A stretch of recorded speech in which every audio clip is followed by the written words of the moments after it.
Welcome to Mermaid Mode. Today you're going to hear from Emely Freja. Emely is a kitesurfing instructor, yoga instructor. She runs kitesurfing camps in Turkey, and I had an opportunity to talk to her on one of my favorite beaches in the city here in Copenhagen called Sydvestpynten. So you see us sitting on the beach and having just a very nice, friendly banter about everything kitesurfing, kitesurfing for women, kitesurfing in Denmark. And we might have come up with an idea for an app. I'm not sure by the end of it. So hope you enjoyed the conversation. Let's dive in.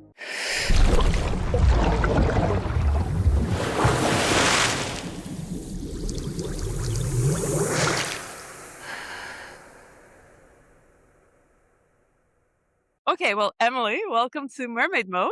Well, thank you so much. It's a pleasure to be here. Nice. Do you want to introduce where we are, actually? Yeah, I can. We are at Sydvestpynten in Denmark. I think it's, at least for Copenhagen-based people, one of the most popular and famous kite spots. Yeah, I think it's probably the place I've had the most sessions in Denmark. Really? Yeah. Yeah. I've had a lot of fun and good sessions here. Are you from Copenhagen, actually? I am from Solrød, so it's about like 40 minutes drive south of Copenhagen. So I wouldn't consider myself a Copenhagener, but I think maybe some people would say it's it's greater Copenhagen area. Exactly. Suburbs. Exactly. It's actually really nice because you also have the beach in Solrød, so yeah, it was great. Yeah, it's a good beach. Besides, when I was learning and I went out on a light wind day, my kite stalled, it fell into the water as it happens, we all been there. But in a Købugt in Solrød, there's so much seaweed. It is insane.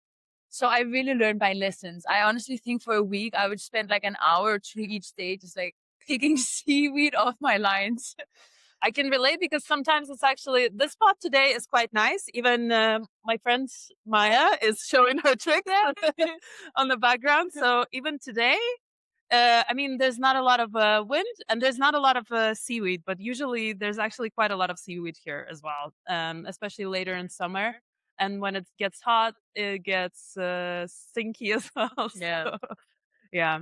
But I think we got lucky and hopefully it's going to pick up and we're going to have a session together a little bit later as well. So, but Emely, so you're here, you're from Copenhagen, greater Copenhagen area, but you don't live here for a while, right? So you're based in Turkey now. And you're actually running kite camps for everybody. I think, did you start as kite camps for women first? Yeah, so the first camps I did were weekend camps in Denmark, and they were for only women. Yeah. So at that time, me and my friend, we really wanted to push the female kiting scene in Denmark. Like, we were a little bit tired of being kind of the only girls at the spot, so we really tried to bring the community together. I love doing women-only kite camps, but the camps I do now is for everyone. Yeah. So it's also nice to feel that kind of vibe and community. Yeah. And maybe you can hear in the recording a little bit. We're sitting right next to the Copenhagen airport as well. So hopefully it doesn't come out too much in here. But you're going to be exposed to the real feel of what it's like to kite here in Sydvestpynten, actually. And as you said, it's probably the most popular kite surfing spot in Copenhagen. Huge area, like flat water. Actually, I have a funny story from when I went here for the first time. So I learned kitesurfing in Turkey, actually, with my family. And I've never seen a kite before. So I was in this family holiday and I saw this kite surf and I was like, oh my God, it looks amazing. Let's do it. And yeah, fortunately they were on it, but I've never seen a kite surfer in Denmark before. So we read online. We were like, okay, there's this place called Sydvestpynten. Let's like try to go there. And we thought like, we are so cool. We're just like first movers of kite surfers in Denmark. And then, we went down the road and it's quite long. And we were just like, oh my God, there's a kite. I was like, oh my God, there's another kite. And then we came to the parking lot and there was like 100, 200s of kites. Like, it was crazy. Like, it was really popular and famous spot. I cannot believe I never saw a kite surfer before in my life. I mean, it's quite hidden from the city, right? So like to get here, you actually have to go to the bottom of the island from the island that Copenhagen is on, basically. And there's nothing really here apart from some farms and stuff. And actually, as a lot of spots in Denmark, this is also a protective bird area. Yeah. So a lot of times you can't even kite surf in some of the areas around here, which is a bit, I mean, good for the birds. Yeah. So let's keep it at that. Yeah, exactly. Yeah. We're not going to get into the politics of this. There's actually another 2 or 3 beaches going on the other side because we're on the island. So there's actually more like really, really nice flat water spots. And then the ultimate mecca where Nick Jacobsen is recording all of his tricks and everything on Amastrandpark, which is another city beach, I guess. That's really like urban kite surfing, like with the like kind of skyscrapers in the background and city vibes and people like coming with metro and on the bicycles with the gear. Yeah, it's a really fun and cool vibe. No, Denmark has a lot of great kite spots. When it works, it's good. You just have to be a little bit patient with wind sometimes and be okay with occasional raindrops or storms. Yeah, that's true. And it gets a little bit scary actually and sketchy in summer, especially when the different clouds come in and like the wind can change in a second in here. Yeah. But also sometimes you're rewarded with a beautiful rainbow when it's raining, and it's magical, really. So everybody come to Copenhagen as well. So Yeah, to kite. But if we come back to your roots a little bit, so you saw the kites in Turkey. Maybe expand on the story of how you started kite surfing and how you continued kite surfing in Denmark. So I saw a kite surfer on a family holiday in Turkey, and it was kind of love at first sight. I just saw that like the kite. I was like, okay, first, what is that? But I come from a background of competitive swimming. So I was always really into being in the water, like swimming, like snorkeling and being in the sea, the ocean, not even only the pool. So I just felt it was like the natural next step in my like water sports, or love for water sports already. And after I learned, I became completely obsessed with kite surfing. Like nothing else mattered in my life. Like I just had to kite. And I was lucky. My family also got into kiting. So during high school, we would go on family vacations to like Cabarete in Dominican Republic and some spots in Mexico. So that was very fortunate. And as soon as I graduated high school, I just saved up as much money as possible and just went to Brazil. So those first years I was like just working all these random jobs. I was dumpster diving. All the money was just going to save up for a kite trip. So yeah. And now it's been, I think it's 15 years ago since I learned kite surfing. I'm not dumpster diving anymore, but I'm still kind of obsessed with kite surfing. Like I still get the thrill from it. I still think it's super fun. Like there's still so many things I wanna learn. Yeah, and even still spots I wanna visit and explore.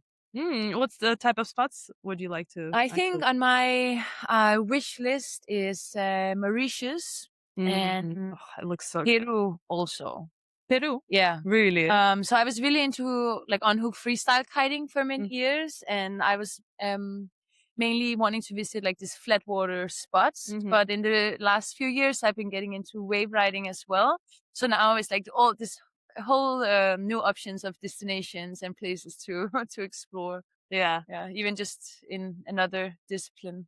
That's so interesting. Is Peru like a really big wave spot, or I've never heard of it at all? It is quite famous. They have a famous wave, but it's in this very remote place that's a little bit hard to get. So it's not, it's like boats, rivers, and maybe not that remote, but I think it's like only electricity a few hours a day, like limited like food options, stuff like that. Yeah. Well, I haven't been yet, so maybe I'm wrong. I'm sorry, Peru kiters, if I'm offending anyone. It's an urban beach in Peru. Yeah. Skyscrapers Exactly. and back. I think they have a few different spots, but the famous wave spots, I think, is a little bit more. Right. Yeah.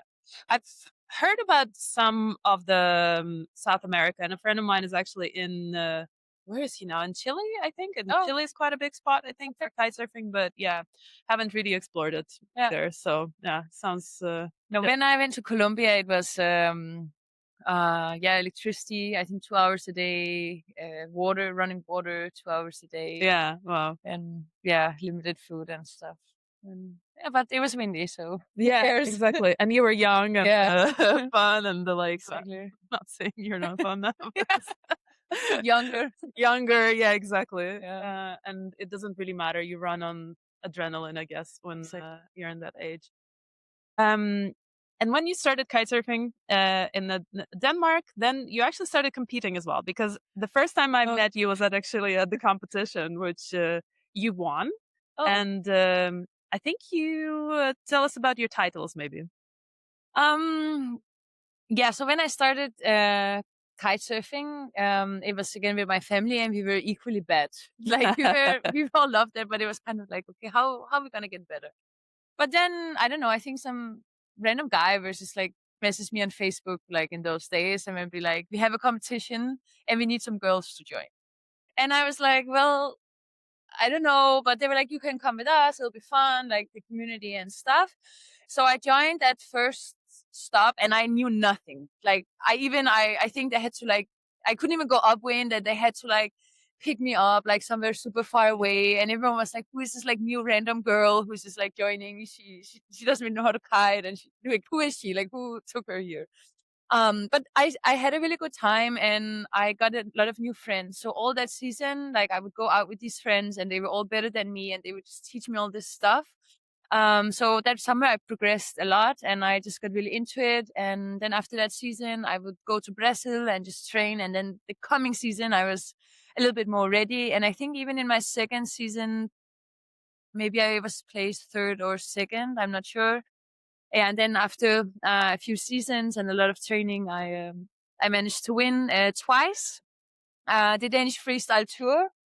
And not to sound all braggy or something, but I think I won the year that the most girls joined. I think it was 10 or 15 girls. Like it was quite crowded. It was really fun. Yeah. And I really love the Danish Freestyle Tour. It's really fun because it has these different stops, different places in Denmark. So throughout the season, I think those days we would have even 4 or 5 stops.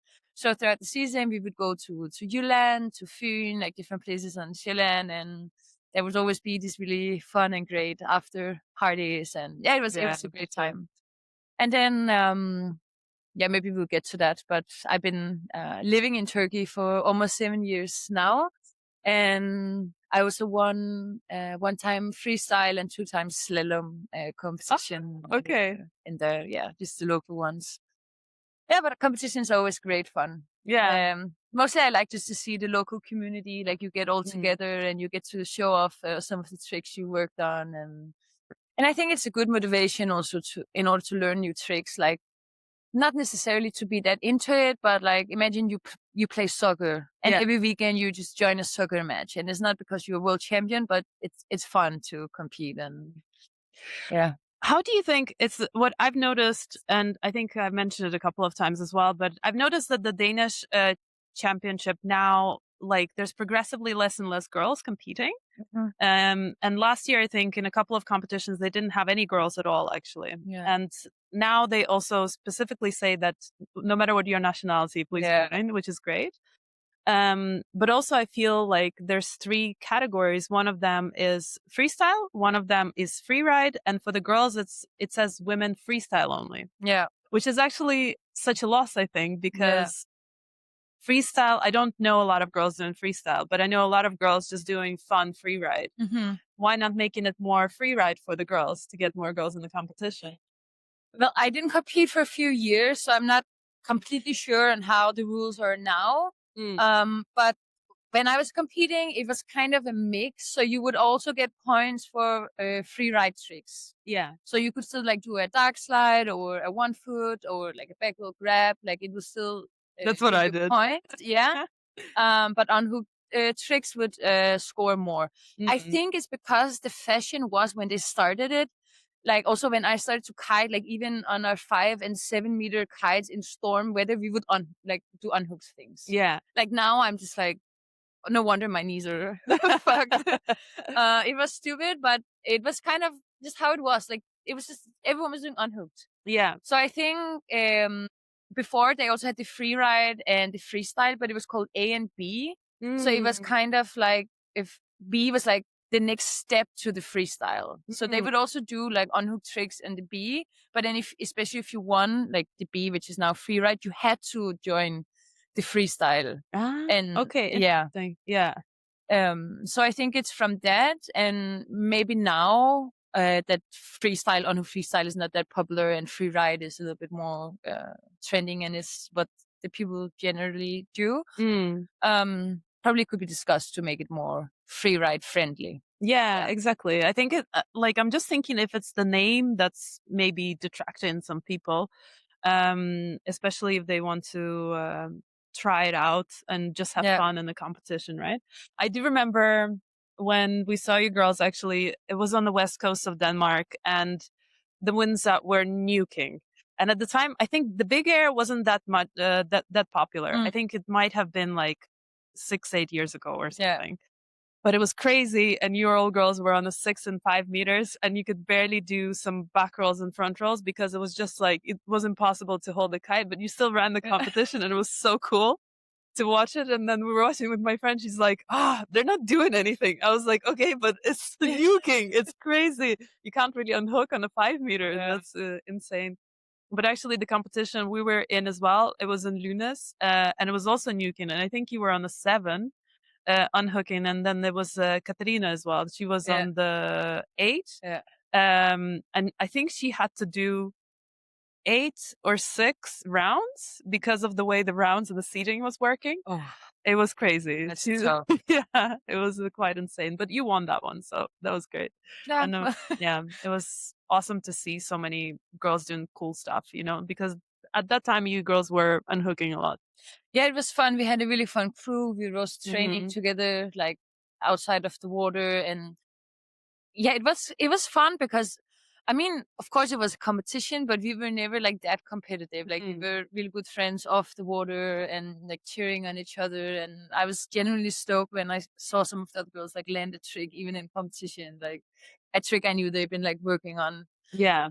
Yeah, but yeah, that's competition. You get all kinds of conditions. Yeah, for sure. Yeah. I think we're also such a small community, like kitesurfing community in general. Especially when you start doing competitions, it's even smaller community. So for sure, there's no place for like jealousy or stress or anything. I think everyone's like really good friends and is genuinely happy for each other. Like you can even see it in the bigger international competitions. Yes. It's also the same, which is really cool. Really No, cool. for sure. Like, and I think it's just we all just love kiting, and it's just like stoked for each other. Yeah, exactly. Speaking about stoke, I was just checking out my friend on the. But you only joined. I remember it, but there was only that one. Yeah, no, yeah, and I crashed all of the tricks that I was trying to do, but it was just really fun to join. I think I came 7th because there were 7 people. Yay! And I got like 400 points overall, which was great. So that was really fun. And I've been thinking of joining ever since, but it's that freestyle is a little bit retracting. I can only do a rally and an unhooked back roll. That's pretty much my repertoire in freestyle. So, but it was to give you a lot of points, and even the hooked tricks gives points. But yeah, for sure. Maybe text them and reach out and let them know. Yeah, I really think that the free ride could change it, and maybe like recruitment of the girls on the beach as well, because a lot of times like there are a lot of girls here who are doing their like first kite loops, which is insane. It's really cool to see.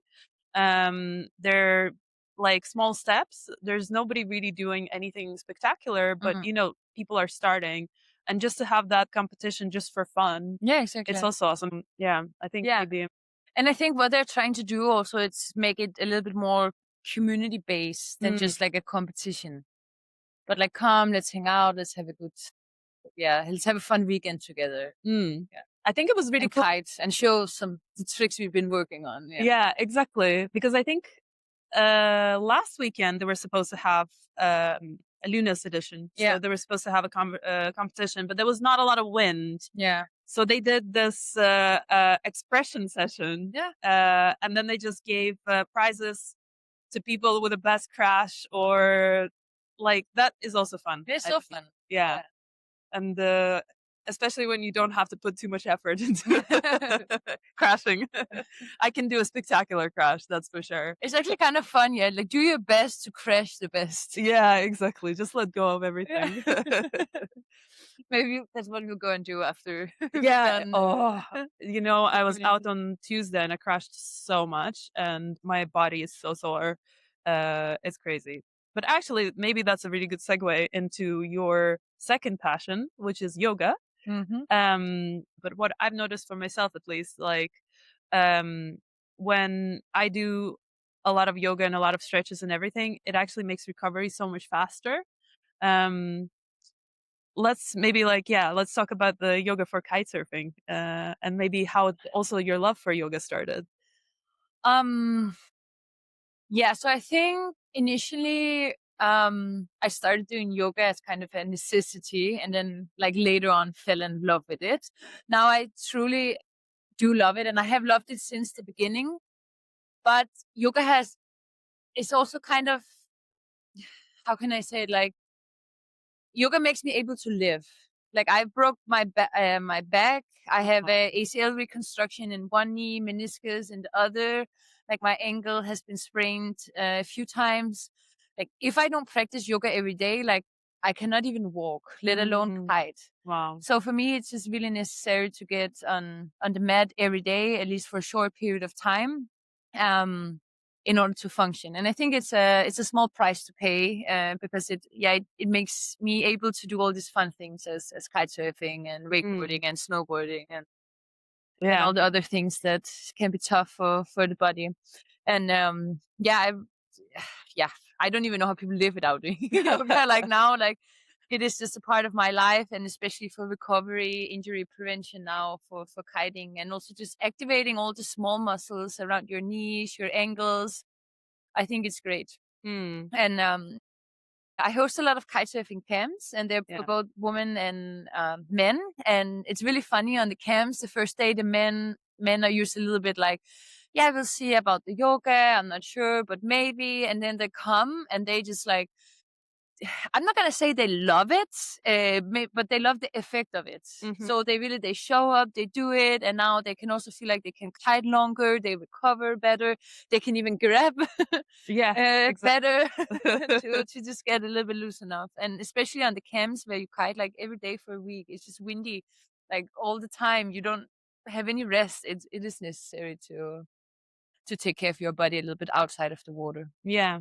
I was about to mention that because I remember when yoga became popular for kite surfing, like before that, people just, they just go and they kite and that's it. Yes. They don't do any exercises. And now everybody's really into the gym.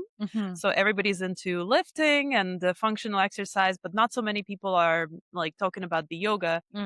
And at the time, I think around 2010s, maybe, that's when yoga for kitesurfing became like very popular. But for mostly with women, actually. And men would still say, it's like, I'm not flexible enough for yoga. Yeah. And you're like, yeah, but that's how you get flexible if you actually just do yoga. And you say that's correct. Exactly when it's really popular to do all the different grabs, to grab the handle, to actually do the board off and everything. And for that, you do need to do stretches, because if you don't, like, your muscle is completely blocked, right? So like the only way to achieve it is actually doing stretches, but there's also different types of yoga, I guess. Yeah. And also recovery if you want to kite surf long days and a lot, right? So I'm like nearly 40, and I sometimes wake up and I can't get up. But I think we all know that, like, first session after a long off season or even a short off season, like you just feel your abs after the first jumps and your neck, and your shoulders, exactly. And you might not like completely get rid of it from yoga, but it will help you. Yeah, you don't have to like it, but do it.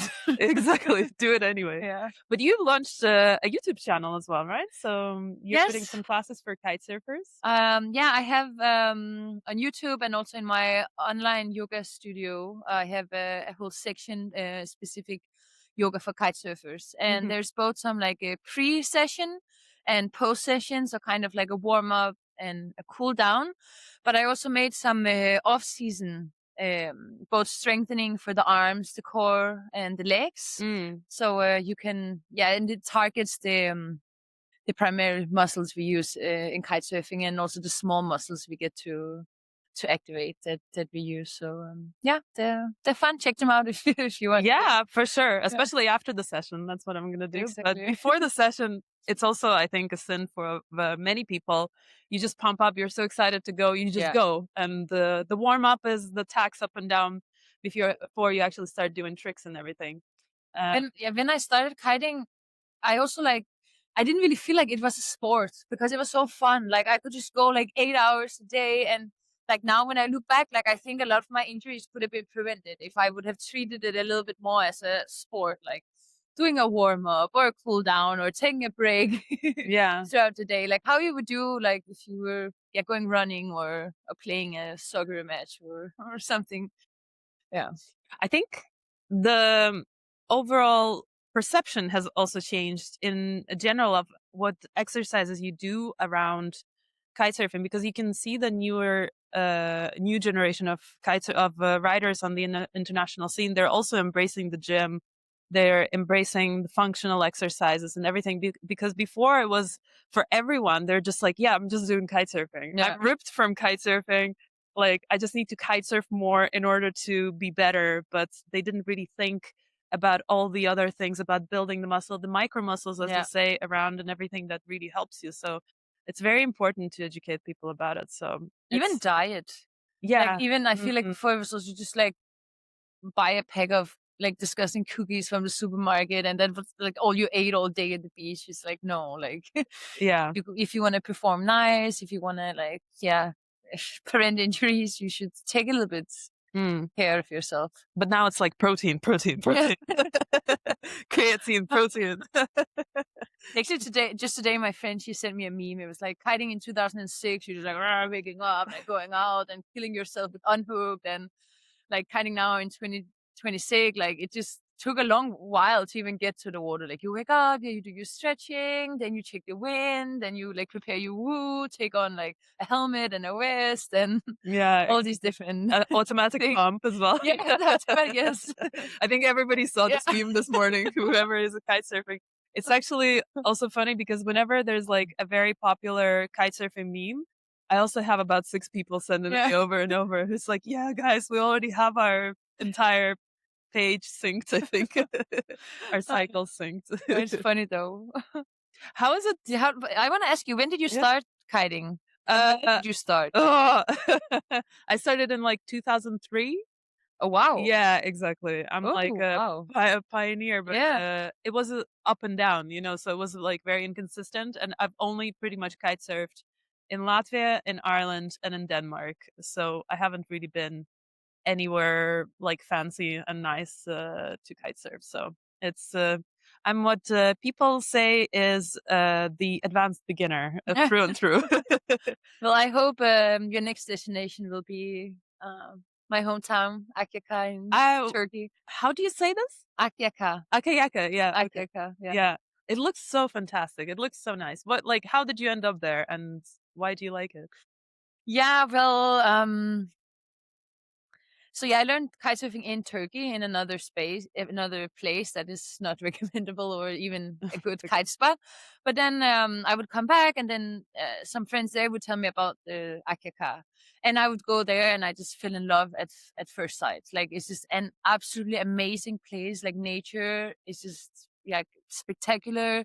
The vibe is just this like kind of like a Turkish version of cold Hawaii. So it's this like kind of village, but like super kite vibes, like also people into like yoga. It's a protected area, so there's no like high hotels, big buildings. Everything has to be in this like style. It's just fantastic. And I think by now I've kited in 20 different countries. Nice. So after high school I would travel a lot. I would just work and go away again.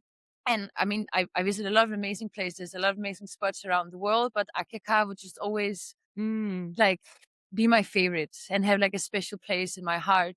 And then I went just to visit almost 7 years ago, and then I don't know, somehow I just didn't leave. Yeah. Yeah, I stayed there. I got offered a job. I was teaching yoga and teaching kite surfing, and then I had some tourism studies online. So I didn't really have a reason to move away. And then I stayed, and now I have a whole business running from there. So it's great now. It's kind of like a full circle. Like I love the place so much, and now I get to invite other people and show them all the hidden gems and all the best parts of it. Move people there. Yeah, exactly. But I mean, we have guests who comes to visit us every year. Like I think they've been there maybe 5 or even 6 times, because it is just a really special, magical place. Yeah, both kite surfing, but the whole vibe around the town is great. It looks really cool on pictures. It looks very chill as well. I just want to take you now in my board bag. Like, bring you. I'm just gonna steal you. Okay, let's go. Yeah, right now. Bye, guys. See you. Thank you. Follow, comment. Yeah. But are you primarily focused on Danes actually? Because I can see you talking about this camp a lot in the Danish groups, and obviously you're Danish.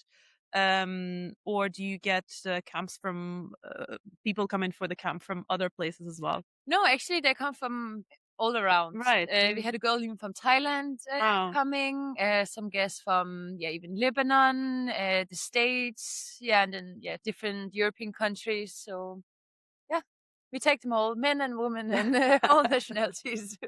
Yeah, all the people. Yeah. In terms of people's experience as well, like do you differentiate in the amount of experience that people have in the camp, or like what's the focus of the camp as well? Is it just to chill with other people, or is it to learn something? It's kind of what you want it to be. Like some people, they come and they just want to meet some new people, some new kite friends and hang out. And they like that there's someone around, like keeping an eye on them. And some people, they have never touched a kite before and they're just like learning from zero. And some people, they maybe have learned kiting recently. They want some help how to turn, how to stay upwind. Maybe some people, they're like really want to progress. They want to learn like some rotations, back rolls, front rolls, kite loops, dark slide, even unhook. So it's kind of however you want it to be. You can just chill by yourself, but not by yourself, but like chill around. Or if you want, there's always 2 coaches available, so they can help you with whichever tricks you want to learn. I also really want my students to feel safe and more independent. So I try to share a lot of tips, such as how to do a self-rescue.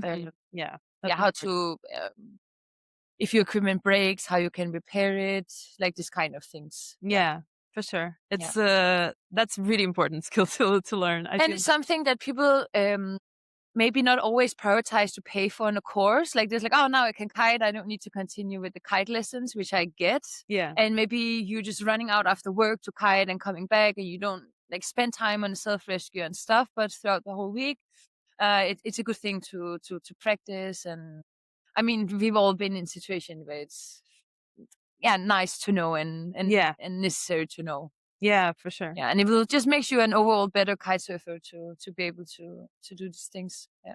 You never know when you'll need it, and at some point you'll need it. Yeah. I think also like the best kite surfer is just the ones who fucked up the most. Yeah. Like it's just like Then you just don't crash, you don't learn, right? Exactly. So you just experience from all the times, and then you just get better at like managing the. Yeah, I'm just really good at crashing. I never finish anything from crashing, but I'm just really good at crashing. Oh, that's great. That's great. But as you say, we just love kite surfing, right? So like I've also been kite surfing for years, and I feel it's like I need it. It's just fun to be on the water. It's so wild. It's so free. Oh, I also crash a lot, like, and it's just a necessary part of it. I just listened to another podcast, and somebody was talking about how they watched Aaron Hadlow kite somewhere, and he was crashing all the time. Yeah, like throughout the entire time, he was just crashing. And it was very inspirational because, like, you think it's like you watch somebody, you want to see something cool, and then they crash all the time, and you're so perplexed. But it's actually because they're trying to do something cool and learn something new, right? Yeah, exactly. And in order to learn something new, you have to crash. Yeah. Like, it's so rare. You just literally like go and do it. Same like I teach, a lot of beginner kiters as well, and it's like they're like, well, keep doing it wrong, and I'm just like, yeah, you're kind of supposed to. Like, no one just takes the kite and kites. Like, it's really part of the learning journey to fail at it and then to learn. Like, yeah, and that's just kiting. Yeah. Yeah. I actually have a question from a friend. Oh, really? Question from the audience. Oh.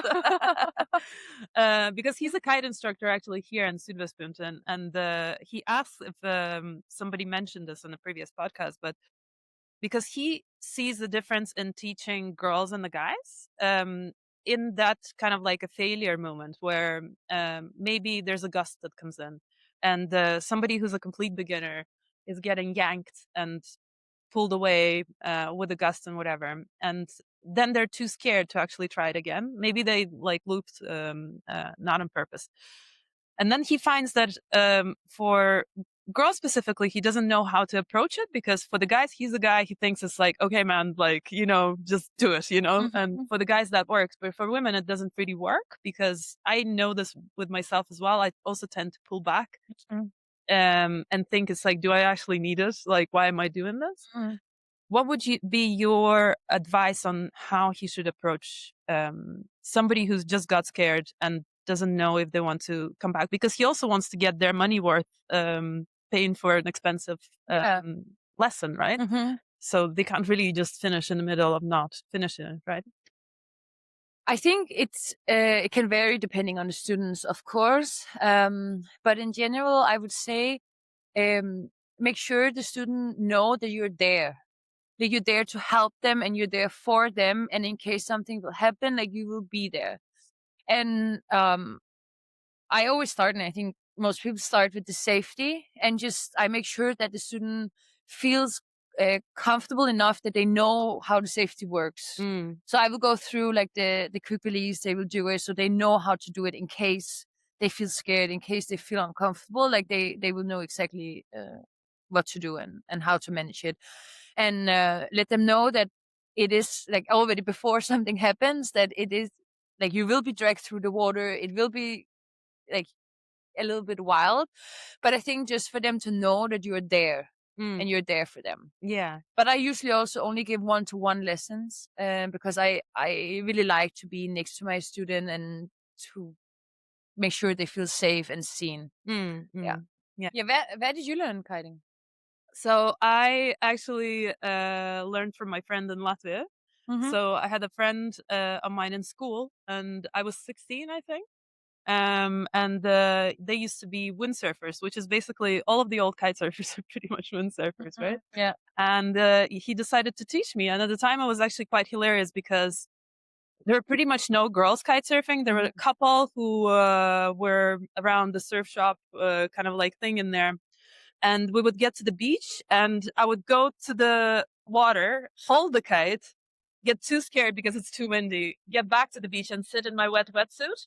And the guys would arrive to the beach and they're like, wow, the girl was kite surfing. That is so cool. That is so cool. And you were just cool by just sitting in the wetsuit or just showing up to the beach. So that was quite amazing. And then I moved to Ireland when I was 18. And the first thing I did was actually find the kitesurfing forum. And I didn't have a kite. I didn't have a board. I had nothing. But I was like, okay, these are my people, you know? Yeah. And that was the community that I got into in Ireland. It was so beautiful. So I got rides to the beach. I got, I think I borrowed a few kites. Like once I showed up on the beach, I didn't have anything at all on me, but it was fantastic. And somebody gave me a harness. Somebody gave me like a kite or whatever. It was so fantastic. Miss those days, actually. But that is really the beauty of kite surfing. Like seriously, like it doesn't matter like where you're from, your age, your occupation, your nationality. Like you just meet and you just there with your red hair and scent in your butt and hanging out with these people. Like it's great. I feel it's a little bit off in Denmark. I feel like if I'm like a little bit truthful, because especially like when you come here, this is a beach that's close to the city, and most of the people that come here, they're just these people that come after work, you know, and they just want to get a quick session, and they're not really interested to stand around and chat. And I find that actually most of the people that want to stand around the chat are the foreigners who hear another person speaking English. You know, it's like we just speak English basically. But I feel like Danes sometimes are a little bit cold. Well, it could be. I don't know if it's only the Danes, but I will agree where there's a kite school, like in Turkey, we have a kite school and it kind of invites you to hang out a lot before and after the session, and you speak way more with the other people. Like you put your gear, you take a shower, like you hang out a little bit more. So I don't know if it's a Dane thing, but I guess it is. It's all but it can also be because we don't have an actual surf school or shop right at the spots, and it's always changing. We have a few that I think the guys at Frozen Palm Trees on Amos Fan Park were trying to do something like this. But the problem is that it has to be windy there. Yes, exactly. And it's not very often that it's actually like a really good wind to go out there. And here, unfortunately, there's nothing here, which is, and some of the guys were trying to organize something as well. But the problem is you have to drive here for quite a long time. And then you can't really stay for the beers because you have to drive back. Lunes is kind of that spot, right? So this is a spot on the north side of Sjælland where we're at. And they have fantastic place with amazing burgers. Like their halloumi burgers are like insane. Just the whole place is just great and amazing. Like, it's very fun. Even if you're not a kite surfer, it's definitely worth. It's very family friendly, right? Yeah, and it's close to my heart because I did my first camps ever, and that's true. Also, like to see how the place evolved. Like when I started to do camps there, everyone was like camping in a tent in the parents' garden. And like I think I don't remember if either Jeppe or Johan was cooking the food, and now like they're just like these great business guys, and just to see how the place evolved. It's great. But it still kept its soul. I think they did want to organize like a bigger camp or some sort of camping option, but there's a problem with the bureaucracy basically, which is a big thing in Denmark as well, right? So like if you want to set up anything, like even if you want to set up a coffee shop in here, there's so much paperwork and so many restrictions, and again because it's a protected bird area. But interesting because this is also a hotspot for people doing this very long walk called Amamino. So basically it's a play on word with Camino, but this place is called Ama. And people that come here, this is actually, I think this is halfway or even most of the way. And this is the only place actually where they have a bathroom as well on the way. So it would be so logical to set up something in summer here for people for tea, coffee or something, but there's absolutely Why don't you do it? No. Why don't I do it? No, I think everyone has had that thought. It's like, all the hungry kiters, we could eat a little hot dog, a sausage, and a coffee after ice cream, whatever. But it's the problem with the wind, right? Combine it with someone who's hiking the Amamino. Yeah, exactly. I think one of the things that I got really impressed by when I went to Netherlands last year in summer, and they have so many of these beach restaurants and beach clubhouses as well. We do have like one clubhouse on Amaslandpark for Helgeland surfers.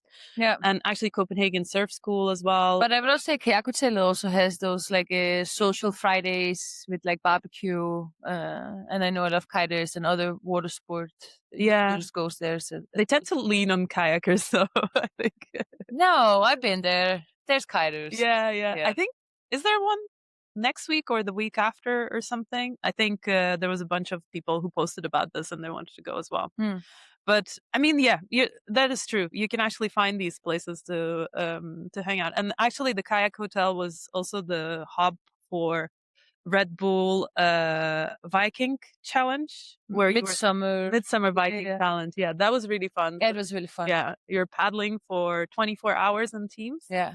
Then the relay, I missed that. That was really fun, actually. Did you compete in it? I did, yeah. I was just watching it from the shore, but it was really fun. We did this with the Helgeland surfers, so the guys on the beach. So I think I paddled 5 times, maybe. Oh wow! Yeah, and you set the timer for we calculated for about 3 hours, so you have 3 hours to sleep. Okay. And then you just take it and you go around. And it was perfect. There was no wind, nothing. It was just perfect weather. They should do it again. Yeah. It's really fun. Yeah, I don't know why they're not doing it again, but if anyone's listening to this, please do it. It was fun. So we're actually thinking of doing this with girls, just ad hoc. And there's so many apps you can download now to compete like with a team. The Wind Up games, Woo just released something where you can create a team or something. So we also at some point we're thinking of creating this like a smaller, like a mermaid competition where we do cycling, stand-up paddling, and kiting. And it that's was super fun. like a relay. Yeah. But yeah, never got to it. Actually, we never really got the weather specifically like for it.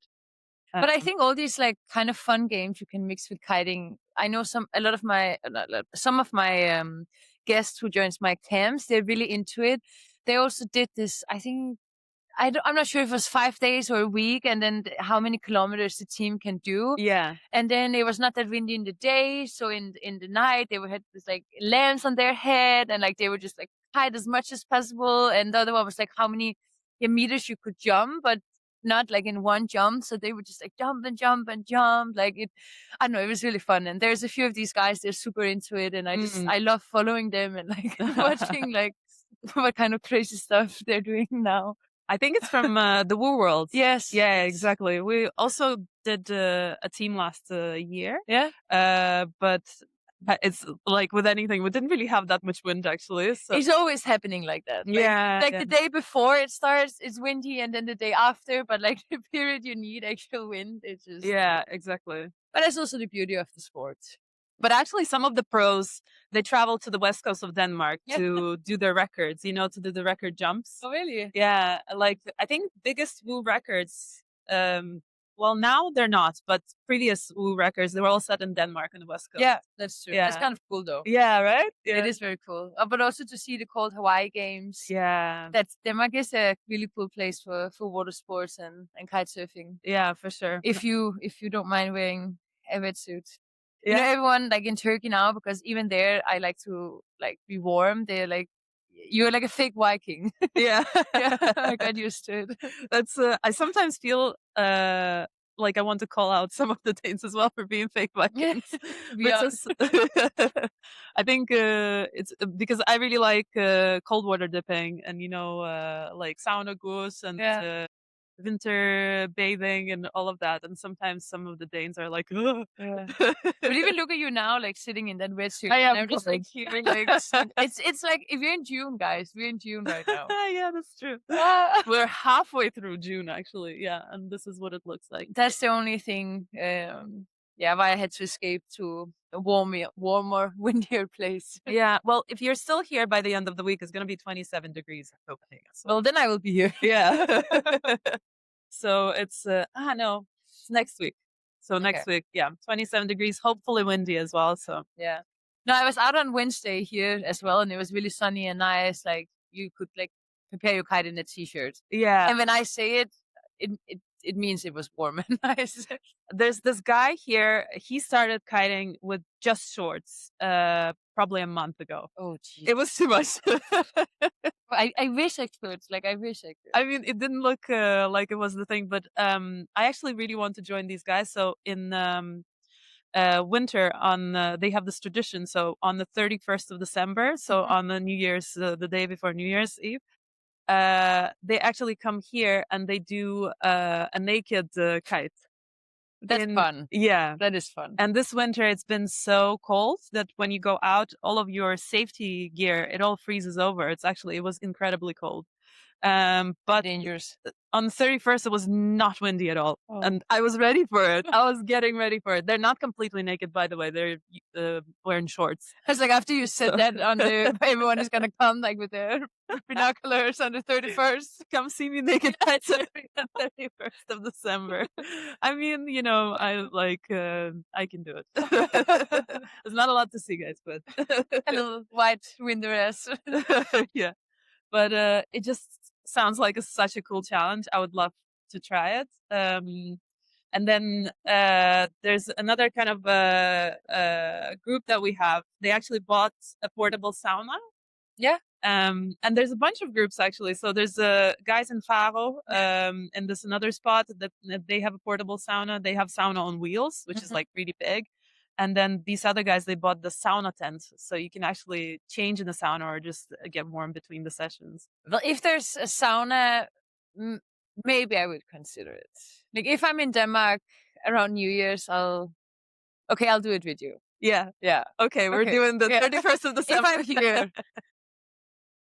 Okay, let's do it. But only if there's a sauna also. Okay. I'll borrow the sauna from the guys. Great. I'll find it. I actually was thinking of buying my own.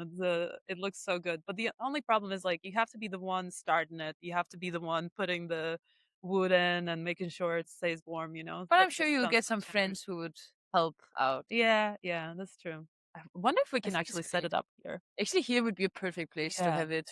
Yeah. It would be absolutely great. Yeah. Okay, well, yeah, we have a date set up for a winter kitesurfing exposure. Oh, Jesus, what have I signed up for? It's like, even after more than 20 years and 15 years of kiting, we can still find crazy things to do with kite. Exactly. I think it's important to have fun in the water and not be so serious as well about it sometimes. Yeah. I mean, I do really love to learn new tricks, and sometimes I'm in this like really focused mode that I like really like motivated to do something. But other sessions, I just like to cruise around and okay, I don't know if this is weird, but sometimes when I feel sad, even like the spot in Turkey, I just kite like super like offshore, like far away, like off the shore, and I just cry out there. Oh wow. And it's just, I don't know, it's just such a relief to just like be there with the sea and my tears just becoming part of the sea. And sometimes there's like a turtle coming up and no, it's just, I don't know, it's a really good therapy. And then after you return to shore and you kind of released it all like out on the water, and yeah, you just come back. So it's kiting can be so many things, like a cry session, a hardcore like trick session, but also just like hang out. I played this game with my friend last year. It sounds really stupid, but it was like incredibly fun. So we just had to like chase each other and throw seaweed at each other. But it was like super fun. You would like do this like down loops with the kites in order to escape from the person. Like I guess you can also do it like with a ball. Yeah. But it was a really fun like way to kite actually, and so different, because sometimes you have to go like really fast in order to escape from the other person. Yeah. We should play it next time we kite together. Yeah, we should try to do it. I'm just thinking it's actually comes to the name as well, the Kite Games. There was this competition, the video competition, and we put together a team with the girls as well. And the part of the competition was actually to make these, like some of the things was actually making these tricks and trying to learn these tricks. But some of the stuff was like, kite surf in the costume. Yeah. Or try to kite surf in the pool toy. Yeah. And it was these silly challenges, and we were so into it. Like I borrowed this huge unicorn, like a blow up unicorn from my housemate. It can actually sit like 6 people. It's this like cruising unicorn, you know, and we kited on the unicorn. We're just like 4 girls sitting in it, and one of the girls was just looping to get it going. It was here, there was no wind whatsoever. But it was perfect because this unicorn, you know, it's not connected to anything. So obviously you don't need that much wind. It was so much fun. It sounds so much fun. And one of the challenges was actually to catch the ball. So we were actually with the Kaya Lemon as well. Yeah. So, and I had this gun for my dog. It's a ball shooting gun. So we took that one and we were trying to get her to catch the ball while we were shooting from the water. It was just so much fun. Oh, it's hilarious.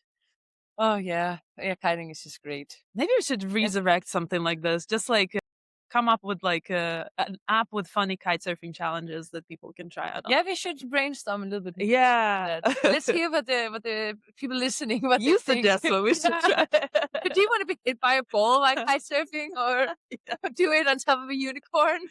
I love being hit by the balls in the water. No, but even not that. Like, let it pass.